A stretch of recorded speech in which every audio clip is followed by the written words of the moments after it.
Our next guest is the award-winning producer, author, wellness advocate, and wife of film director Spike Lee. Wow! She's also the writer and producer of the powerful film, The Watsons Go to Birmingham.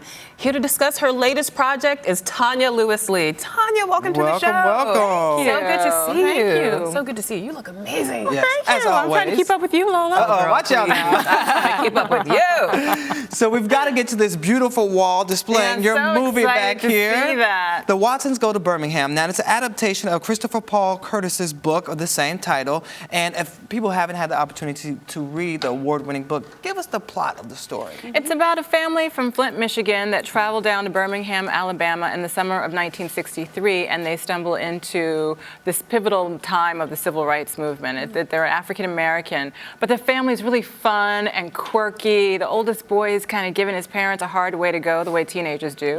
I have teenagers, so believe me, I know about that. And the parents are trying to figure out how to hold on to him, and so they decide to take him down to Birmingham with the mother's mother for a dose of tough love. Ooh, nothing like sounds good. grandma. I know, right? Exactly. Grandma sets you right all the time. Exactly. So what was it about this book that appealed to you?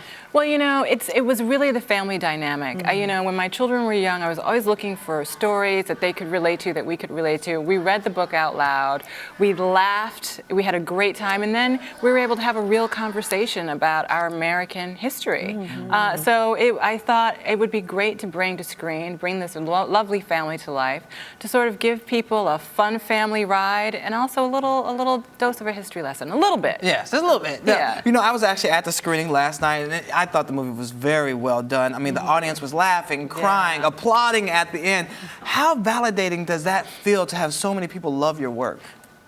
Well, it's extremely gratifying. I mean, I've been working for almost 10 years trying to get this film made. Really? Yeah, I mean, you know, it was hard getting it set up, finding the right partners to really bring it to life, but Walden Media, Walmart, Procter & Gamble, and Hallmark came together to get behind it. But when I sit in the audience and hear people respond to it, it's amazing. Wow. Well, we have a clip of the movie, so let's take a look. Mama! Mike, it's mine!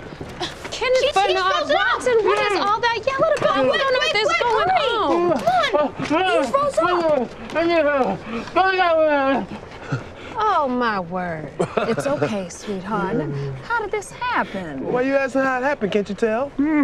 This little knucklehead was kissing his reflection in the window, and his lips got stuck. Daniel, what are we doing? That is hilarious. So you see, they're a little silly. They are silly. Well, you've had the great fortune of working with such a phenomenal cast. I mean, Anika Noni Rose, Mike Woods, David Allen Greer, the list goes on and on. Yeah. How did you pull together these actors Well, of this caliber? I have to say, I think the work really grits. I mean, great actors want to work on good work. And so it was great. After I finished writing the script and we got the green light, I knew Anika was our Winona. And it was just about going out there and making sure she could do the film. I was excited to get Wood Harris, who a lot of people may know as Avon Barksdale from The Wire. Right. And I thought it would be really fun to put him in a role very different than what he typically plays. That's He's true. usually the bad guy. He's usually like a gangster, a thug guy. Exactly. So to turn him into like a really warm dad was really kind of fun. We have LaTanya Richardson Jackson, who plays Grandma Sands, and she is like Grandma Sands. I mean, she just lights up the screen the moment she comes on. And David Allen Greer, who's hysterical and everything. Absolutely, but a really amazing dramatic actor too. I think a lot of people don't know him that way. And then we had three lovely children who stole the show. Aren't they amazing? Right. And we cast wide. I mean, we cast the film in LA, Atlanta, and New York, but we found them in LA, and you know, immediately we knew who they would be. What was the energy like on set?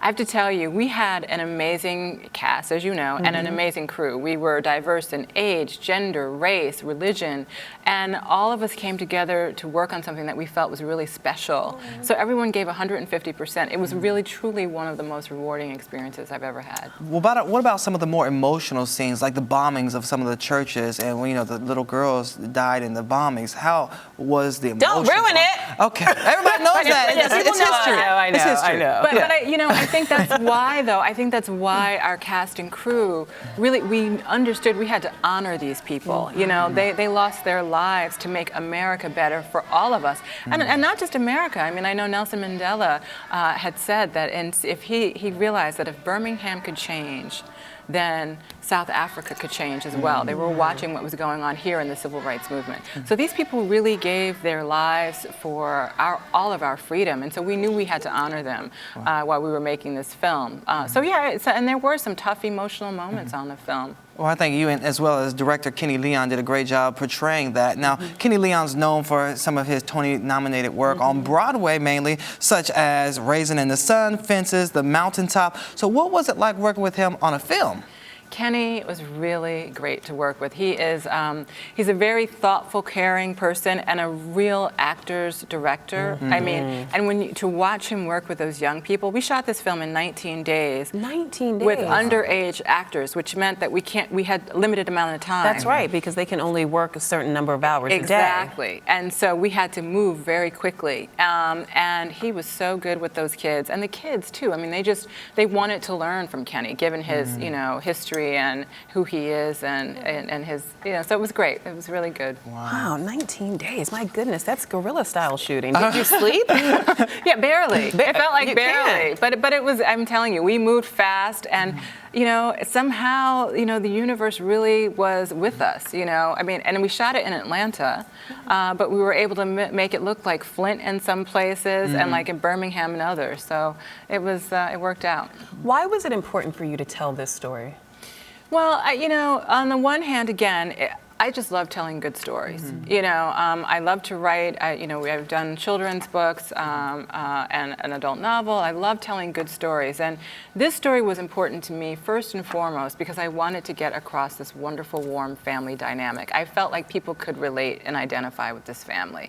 At the same time, I really did want to, I like the idea of making history interesting and relatable to young people. And accessible. Exactly. So it doesn't feel too foreign or like they're being forced to eat broccoli. Right, Yeah. right, exactly. And so they can relate to this family. So, you get with the family and then you experience what happened in Birmingham through them. And I think it's just a great mix of history and fun. And speaking of the family, I like how you were able to portray the family as a strong unit. They weren't a lot of dysfunction and craziness going on. They were a strong, loving family. Right, they are, and a little bit of craziness because, like I said, family. Teenagers will give you wait till you get there. I know you've got little children. Yes, I have an 18-year-old and a 16-year-old who are Not from your body. I know. Well, I do. Whoa. And they're wonderful kids. They really are. But they're teenagers. Look, I was a teenager. My parents will tell you. I gave them a little hard way to go. But that's our job when you're a teenager. But look at you now. Yep. Yes, yeah. Doing great. Still trying to stay on the straight and narrow, Well, you mentioned your kids, you mentioned the kids' books, and you great kids' books, we have several of them. But what made you want to get into start telling stories for children? When my kids were young, I was trying to find books that had, picture books that had images of children that looked like them.